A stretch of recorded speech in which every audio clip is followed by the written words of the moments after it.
আজকে ৬টি সংস্কার কমিশন যে প্রতিবেদন দিল, পূর্ণাঙ্গ প্রতিবেদন এবং সুপারিশও দিয়েছে, এবং যেমনটি নাজমুল আশরাফ ভাই বলছিলেন যে আইন উপদেষ্টা বলেছেন যতটুকু নির্বাহী আদেশে বাস্তবায়ন করা সম্ভব সেটি অন্তর্বর্তীকালীন সরকার করবে, বাকিটা পরবর্তীতে নির্বাচিত সরকার করবে।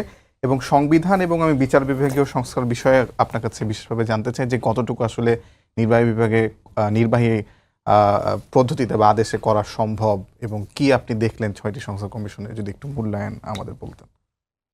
দেখেন, প্রতিটি রিপোর্টই একটা ভাস্ট আলোচনার বিষয়।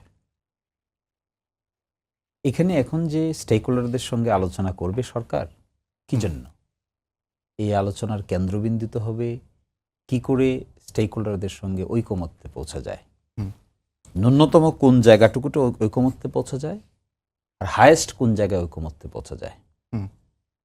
এই সরকারের বেসিসের মূল কেন্দ্রবিন্দুই হলো ঐকমত্য, ভ্যালিডিটির মূল কেন্দ্রবিন্দু। এটাই হলো উইল অফ দ্য পিপল। এখন যদি পলিটিক্যাল পার্টিজ এবং স্টেক হোল্ডার্সরা মিলে তারা সিদ্ধান্ত নেন যে এই বিষয়গুলোতে আমরা একমত পোষণ করলাম, তাহলে নেক্সট ইলেকশন কি করে হবে? নেক্সট ইলেকশন ওই ঐকমত্যের ভিত্তিতে, একটা ডকুমেন্টের ভিত্তিতে হতে হবে। বর্তমান যে কনস্টিটিউশনাল মেকানিজম আছে, এখানে তো দ্বিকক্ষ বিশিষ্ট পার্লামেন্ট নাই। এখন যদি আমরা বলি যে দ্বিকক্ষ বিশিষ্ট পার্লামেন্টের বেসিসে আগামী নির্বাচন অনুষ্ঠিত হবে, উচ্চকক্ষ হবে, নিম্নকক্ষ হবে, সকলে মিলে একমত পোষণ করলো। বিএনপির দাবির মধ্যে আছে ৩১ দফার মধ্যে যে তারা দ্বিকক্ষ বিশিষ্ট পার্লামেন্ট চায়।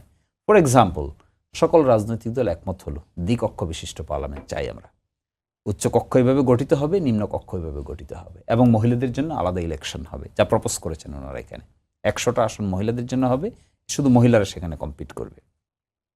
এটা যদি হয়, তাহলে বর্তমান সংবিধানের অধীনে তো এই ধরনের মেকানিজম নাই। বর্তমান সংবিধানের অধীনে ইউনিটারি সিস্টেমে পার্লামেন্টারি ইলেকশন হবে, ৩০০ আসন নির্বাচন হবে, একটা পার্লামেন্ট গঠিত হবে। এখানে উচ্চকক্ষ নিম্নকক্ষ বলতে কিছু থাকবে না।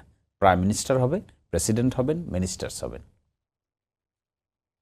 তাহলে এই সংস্কার প্রস্তাবের বাস্তবায়ন কি করে হবে? ইলেকশনের আগে হবে নাকি ইলেকশনের পরে হবে? This mechanism is very important. একমাত্র ক্রুশাল পয়েন্ট এটা। যদি আমরা একমত পোষণ করি দ্বিকক্ষ বিশিষ্ট পার্লামেন্টে হবে, আমি বড় ধরনের স্ট্রাকচারাল চেঞ্জ, কিন্তু এটা বড় ধরনের স্ট্রাকচারাল চেঞ্জ।